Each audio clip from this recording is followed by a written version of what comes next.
Magician Yusuf. The Gulf-based Malayali billionaire is known to every Malayali in the world. He has been spreading his wings in Kerala in a big way these years. But are his intentions being merely business and profits? It appears not. Dr. Sony Jayarajan Raj of McEwan University in Canada exposes some of the underlying facts. Dr. Sony says the slogan of past LDF government, Ellam Sheriyagum, everything will be okay, was a commendable one.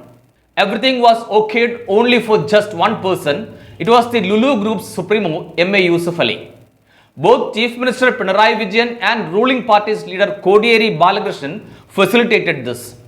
Yusuf Ali has been making creeping acquisitions of Kerala-based scheduled commercial banks. This includes the Thrissur-based Dhanalakshmi Bank, Catholic Syrian Bank and the South Indian Bank. He has also been eyeing control in the Alva-based Federal Bank. Yusuf Ali was acquiring shares of these four banks in his own or in his relatives' names.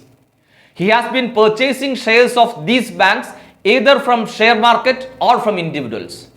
He has acquired as much as 7 to 29% of shares in these banks. A man who holds as much as 29% shares would certainly become a director of a bank. But why should he be acquiring shares of these banks? What's going to be the benefit from it? Dr. Sony feels that this would give him extraordinary command over the administration and policies of these banks. This means he will dictate terms as to who should be given loans and how much and the like. This will facilitate loans to all his business ventures from these banks. All conditions of these loans would be decided by him or his obedient in these banks. In short, these banks will utilize deposits from the public to advance loans to Yusuf Ali's businesses at low interest rates, whereas the state has been borrowing money from other sources. And this is for a whopping 12% interest routed through the not yet understood KIFBI. Secondly, Yusuf Ali has also been accumulating shares of the two international airports. He has been slowly but steadily heading to control the Kochi and Kannur airports.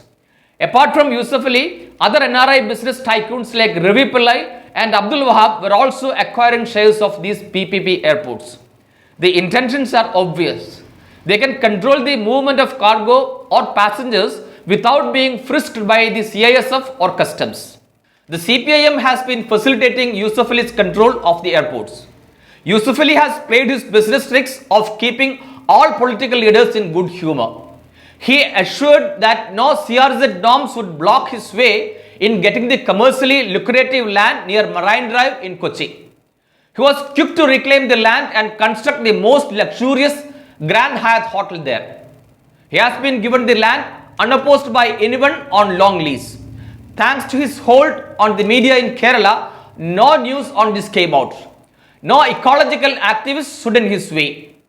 The violations found in the construction of the Lulu Hypermall in Edappally, Kochi also were put under the carpet. Yusuf Ali has also been eyeing the health sector in a big way. He started this mission by buying the Lakeshore Hospital in Ernakulam. The business tycoon is also eyeing in the food segment. Yusuf Ali can do anything and everything beyond the law of the land. For this, he plays his clever PR tricks on those who matter. He and his PR team throw a few crores on charity and earn tenfold publicity. Yusuf Ali is considered a good Samaritan, but he is looting the state's treasures. For this, he ensures and earns the support of the politicians, the executives and the fourth estate. It's not too far that Yusuf Ali will call the shots in Kerala. Please subscribe the channel. Also, click the bell button to get the latest updates.